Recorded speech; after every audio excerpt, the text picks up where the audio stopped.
कुछ कहानियां ऐसी होती हैं जो सिर्फ किसी एक शख्स की नहीं होती, बल्कि पूरे गांव की तकदीर बदल देती है। रामद की कहानी भी ऐसी ही थी।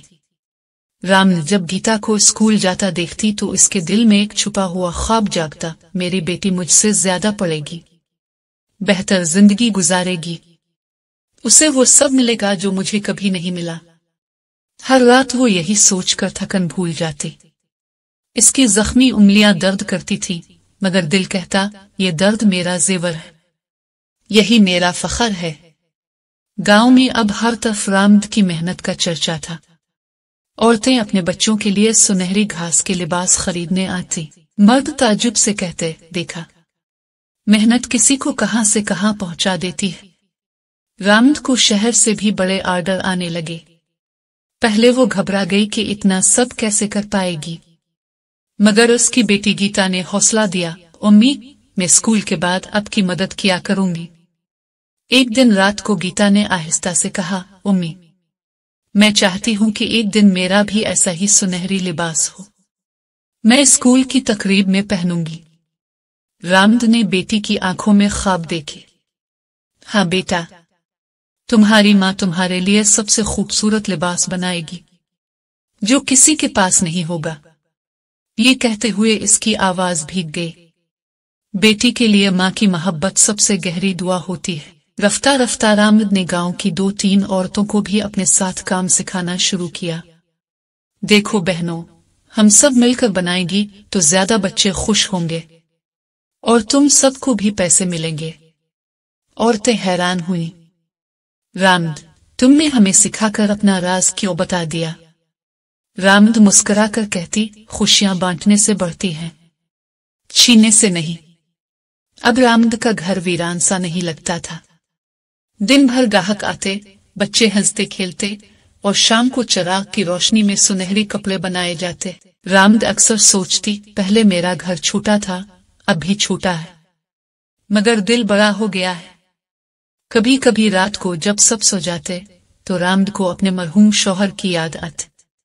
वो आसमान की तरफ देखकर कहती, देख रहे हो ना, तुम्हारी बेटी अब स्कूल जाती है और तुम्हारी बीवी ने हार नहीं मानी। आंखों से आंसू बह जाते, मगर अगली ही सांस में वो अपने दिल को तसल्ली देती, तुम दूर हो मगर मेरा हौसला मेरे साथ है। एक दिन स्कूल में तकरीब रखी गई। गीता इस तकरीब में जाने के लिए बहुत खुश थी।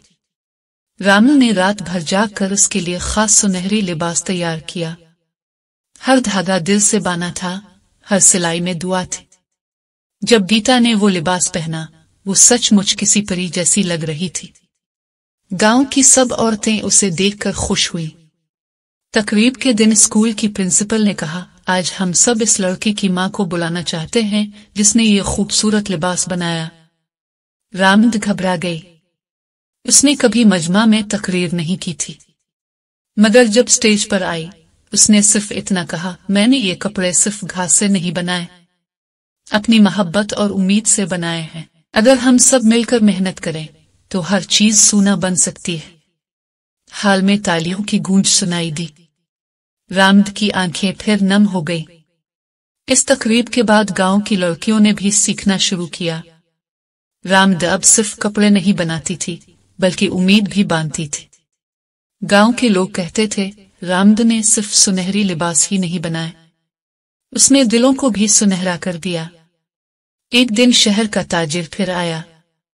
इसने रामद से कहा, रामद, तुम्हारी चीजें मशीन पर बनाएं तो ज्यादा फरोख्त होंगी। रामद ने सोचा, पैसे तो बहुत मिलेंगे, मगर फिर इस कपड़े में मोहब्बत नहीं रहेगी। इसने साफ इनकार कर दिया, ये कपड़े मेरे दिल से बनते हैं, मशीन से नहीं। एक रात गीता ने माँ का हाथ पकड़ा और कहा, उम्मी, मैं बड़ी होकर अब जैसी बनना चाहती हूँ, सबके लिए खुशियां बनाना चाहती हूँ। रामद के दिल ने शुक्र अदा किया।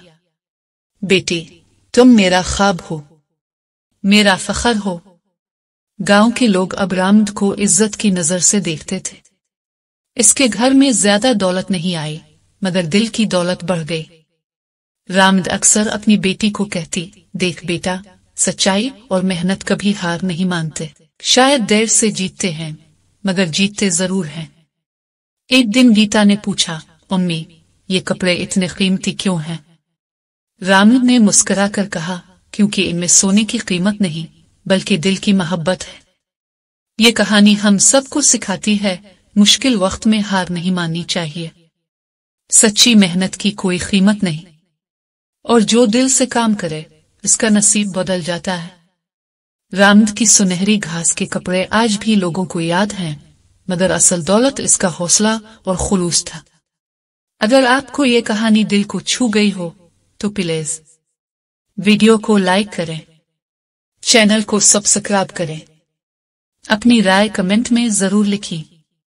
मोहब्बत और मेहनत हमेशा सुनहरा रंग लाती है।